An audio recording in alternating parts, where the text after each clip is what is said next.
This is Macro Analytics, delivering frank conversations on global macroeconomics and market analysis, outside the mainstream, featuring discussions and debates between Gordon T. Long, publisher and editor of GordonTLong.com, and his guests.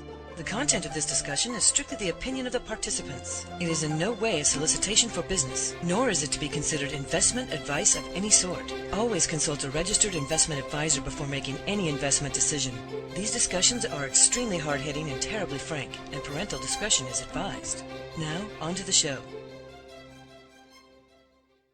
Thank you for joining us. I'm Gord Long. I have Mish Shedlock of Sitka Pacific Capital and the now named mishtalk.com with us again today. Welcome back, Mish. A pleasure to be on, Gordon. Month goes by quickly, subjects change rapidly, and we've got a lot to talk about again. All right, you ready to roll? Well, I want to talk right about your latest, well, you've been talking pretty steadily about Brexit, but some of the latest posts that you put up on the developments there, so I'll turn it over to you. What should we know about Brexit? A lot of developments here. And, you know, people keep claiming, this is the interesting thing to make, people keep saying the bookies claim that Remain is going to win. That's really not how bookies operate. Actually, money is betting on Remain, and that's why the odds reflect Remain. Now, the polling odds have started to swing actually quite dramatically. The about 6 out of the last 7 or so have all been in favor of Leave. And one of the most respected ones. Everyone was waiting for this poll to come out today. IPOS poll, and it came out, and it has about a 6-point lead here for Leave when you sort out the undecided and all of that thing. So everyone was saying, well, it's just the online polls. Well, it's this, it's that. You know, it's we don't trust these pollsters. Where are they going to hide now, Gordon? So we've still got, 8 days left here. So the next time we talk, this is already going to be decided. And but I think it's really close. Is an historical tendency for the undecideds to break for the establishment, but is this one of these times? And even if it is, the swing of the people making up their minds in the last 2 weeks has been heavily for a Leave. So the percentage of people who are truly decided with no preference at all was down to what I think 5% said they wouldn't tell the survey, and another 3% the survey couldn't pressure them one direction or another. So you've got like 8%, and it's like 49 to 43. So this last block all has to vote. If this poll was accurate, would all have to vote for Remain. Of course, there's 8 days left. Mish, what do you think has made so many people move to exit in the last week and a half? It's been a dramatic shift in the polls. I think lies. People don't trust the establishment. That's what this is about. And we see the same thing going on in Spain. We've seen it in the last survey that Pew put out that shows there's actually more people skeptical about the EU in France than in the UK. Now, they're getting hit all across the board. Migration is the number one fear. Now, the interesting thing heading into this campaign was the Leave group thought overwhelmingly the economy was going to be their top issue. But that's not what has voters afraid. We had a tragic death today. Labour MP in the UK Parliament was shot, kicked, stabbed to death.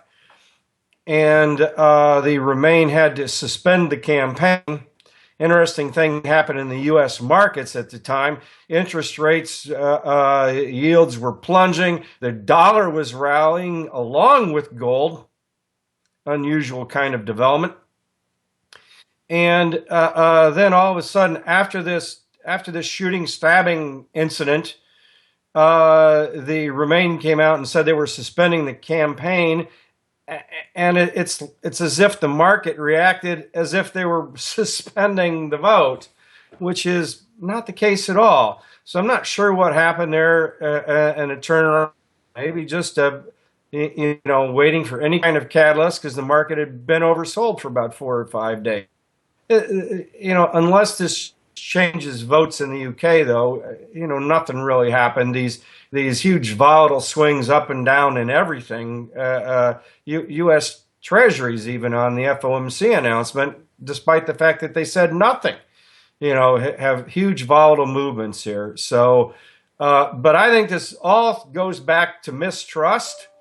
And actually, that was one of the things that the latest survey asked voters about.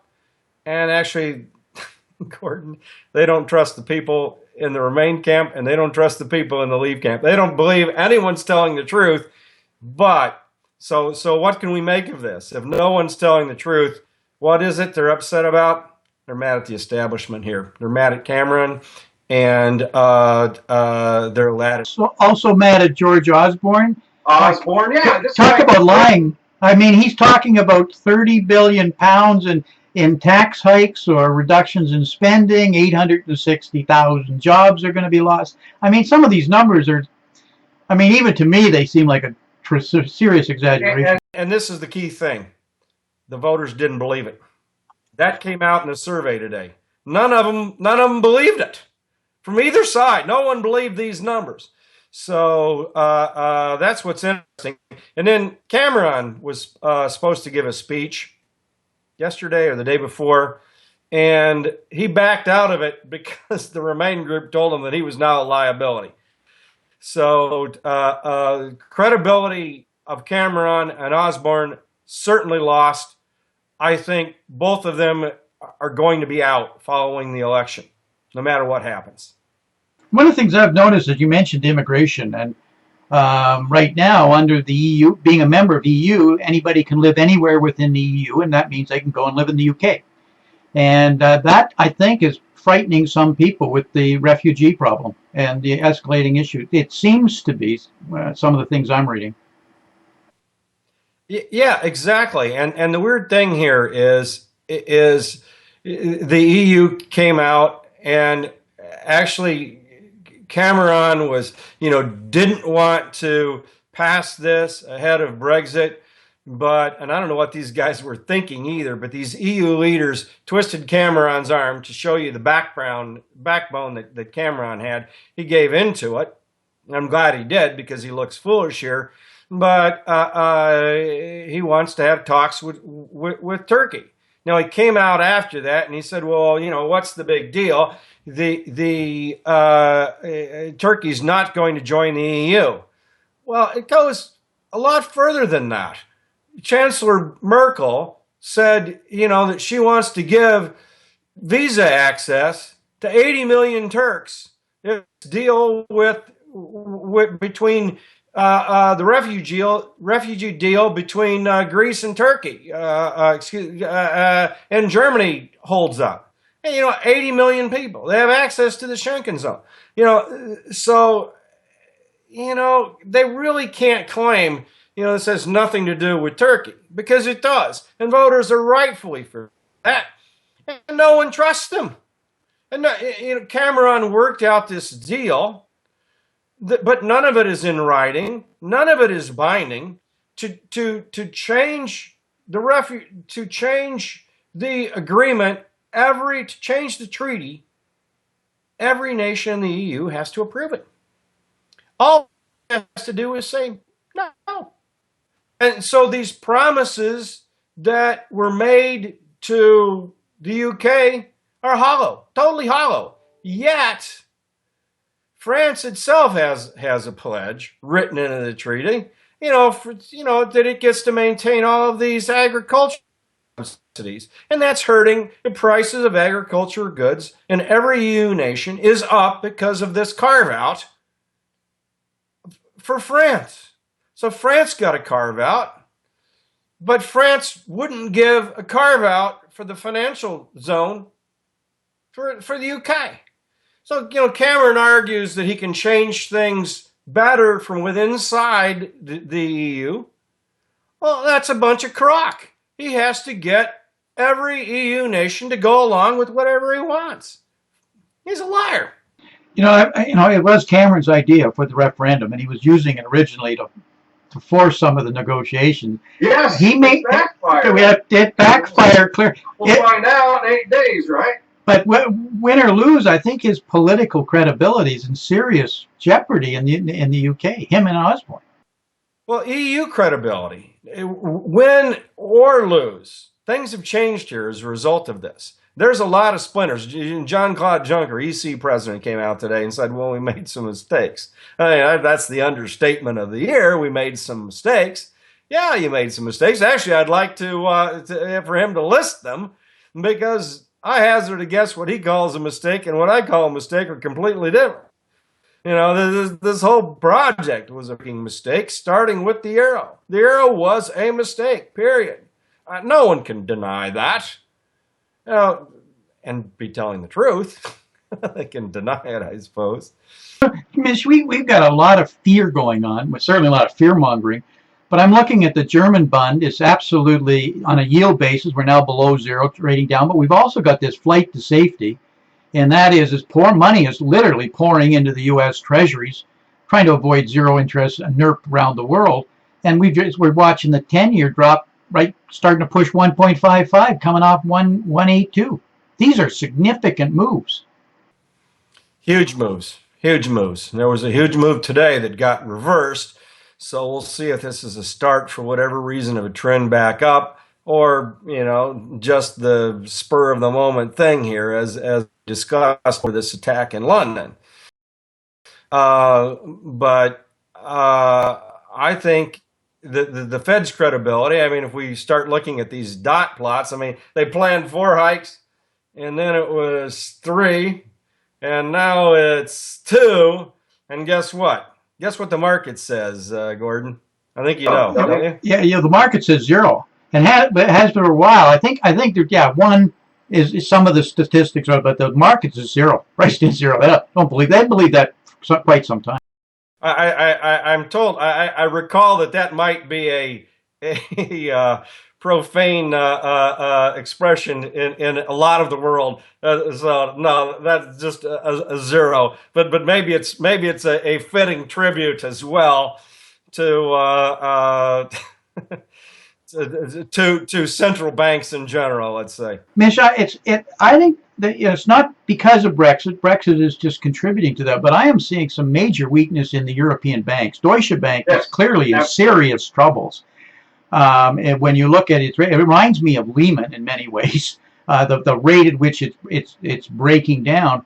But a lot of these UK banks, there's worrying, and if Brexit was to occur, but there's something else more happening, and I think it's the amount of leverage that these banks are, and it's starting to fail somewhere, and we can't put our hands on it. And it's Target 2. Yeah, I think it's associated with Target 2 is prompting it. I've got some new Target 2 numbers that I've been too concentrating on Brexit, but I'll get the Target 2 numbers out, and we'll take a look at those. Sometime in the next few days. Maybe I'll try and get them out tomorrow now, and maybe you can incorporate a Target 2 chart in the presentation. But Germany is going to get hit, without a doubt. Germany is going to get hit one way or another, and it's going to take Deutsche Bank with it, because the paper at the Bundesbank on Target 2, Deutsche Bank sitting on that paper is it's commercial bank.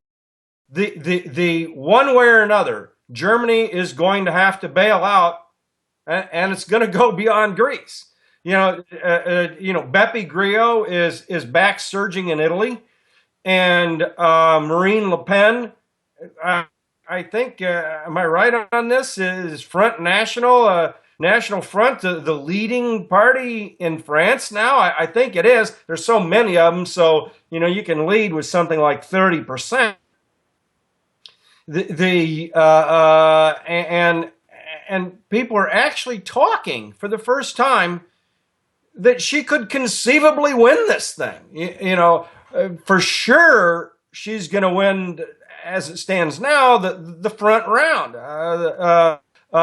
Be one of the final two. Now, historically, what's happened there is everyone from the left and the center and the near right, the Sarkozyites, if you would call them, would all rally around whoever the other candidate was, other than National Front. But what if it doesn't happen this time? And what if something happens? I mean, Greece is on the edge again. Tsipras is under pressure, and why shouldn't he be? Why shouldn't he be? Every promise he made, he kicked the can. He's now trailing, but trailing to the same center right clowns that also wanted to deal. We've had so many bad policy blunders and complete mistakes that the general population is really losing all respect for the establishment. We're seeing it in the U.S. primaries on the both. We've talked about that. I think Brexit is indicative of that, not what they're voting on, but the attitude and the lack of trust that we just talked about. And when we go through all the countries in Europe, the parties that are coming out of nowhere are anti-establishment, in many cases now anti-Euro, anti-EU.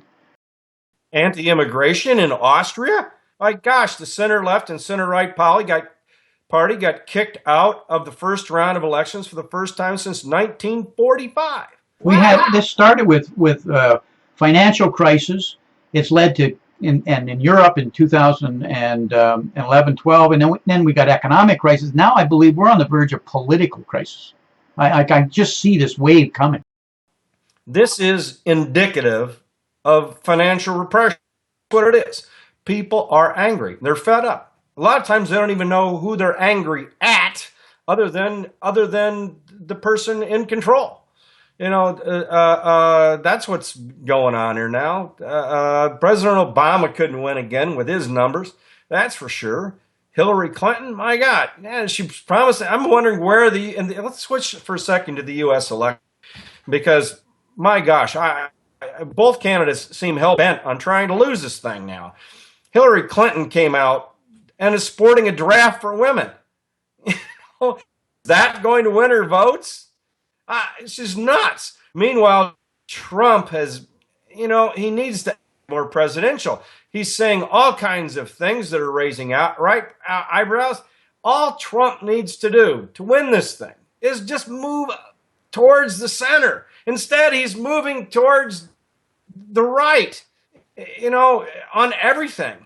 And Clinton, I don't know where this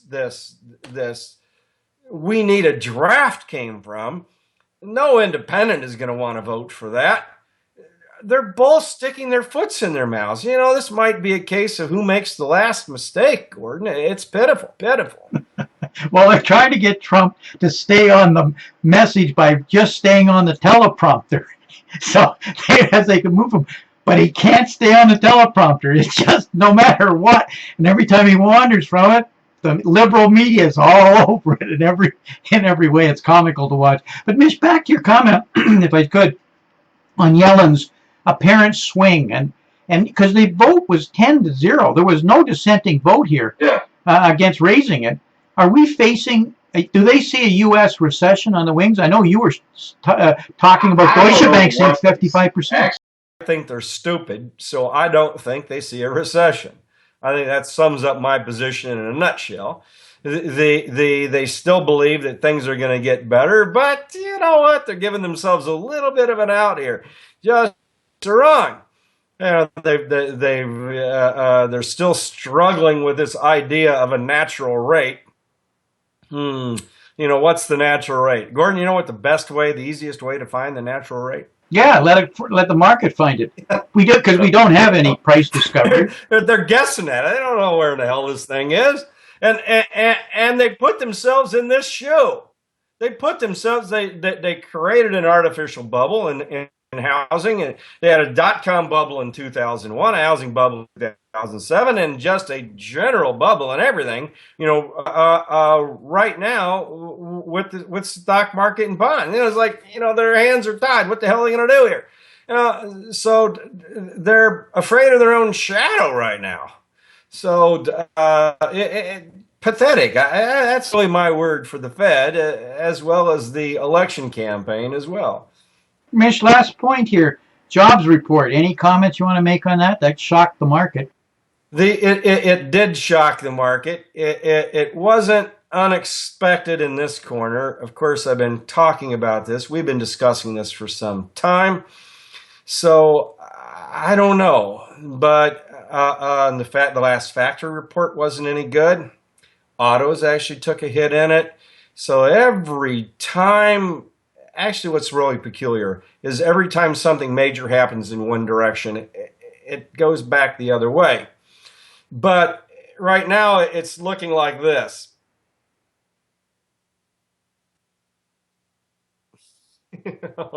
So it's just, and we'll see what the GDP numbers are. And of course, I had really interesting conversations. I had a 1-hour chat with the chief economist of, I don't know if I'm allowed to say that, a top economist for the New York Fed on their nowcast model. And I found it fascinating. And actually, other than the policymakers, I actually like these guys. Now, we can debate whether or not they should have their jobs and whether or not the free market should do it. But these guys are actually pretty dedicated and they're pretty smart. So, but the problem with these models is it's only good as the data that comes in. And how many revisions have we seen lately? Everything revised. And it's generally being revised lower, and then all of a sudden there's a surprise or a little revise up. So people are shaking their heads. They don't know what anything means. I think massive revisions are coming. Certainly we've got a big revision coming in actually next month now. And this one goes back 10 years, for Christ's sakes. It's amazing. The BEA had an error in their construction report dating back 10 years, but the two biggest years affected were they underestimated GDP in 2014 and overestimated it in 2015. So we'll see what that does to 2015 and then how that's even changed here. We're still revising these construction numbers. How do you have faith in any of these numbers? They would come out, well, GDP did this or that, and people email me all the time, Mish, what does it take before you admit you're wrong? On my recession call, well, believable numbers. I don't think we're going to get believable numbers, Mish. They seem to be politically motivated and steered that way, but I don't want to be too skeptical here. Mish, we have to wrap. Any messages that you'd like to leave with our listeners, anything we haven't touched on here today that's central in your mind? I would just say two things. First off, hearts out to this person this MP that was needlessly killed in UK. That was absolutely tragic. We had a tragedy, of course, here in the United States, and it's even possible that actually that affected the opinions in UK a little bit when you've got nutcases going around, shouting, Islam and killing people. It doesn't inspire a lot of confidence. But an absolute tragedy. However, heartfelt best wishes actually to her family. But my final plea to anyone who gets to vote in this is actually first to vote, and second to discard the obvious lies. When Goldman Sachs and the IMF and J.P. Morgan are the three biggest, supporters of Remain, what's that say? Whose side do you think they're actually on here? They're not on the side of the average citizen in the UK. They're on the side of whatever it takes to make them more money, period. Mish, could you tell our listeners how they could find Mish Talk? You just said it. Do a Google search for mishtalk.com. I talk about the interest rates, policy, gold, silver, what the Fed's doing, what Cameron's doing. 4 times a day, 5 days a week, and then on weekends 2 or 3 times a day. And it's no whole commentary, I might add to those. No holds commentary. Mish Talk. I'm no hold. Talk to you again next month. Talk to you again in a month. Thanks, Mish. Bye. This has been Gordon T. Long, editor and publisher of GordonTLong.com. New recordings are posted regularly and can be found at GordonTLong.com. New show notifications are available through RSS feed, iTunes, and other social networking venues at GordonTLong.com.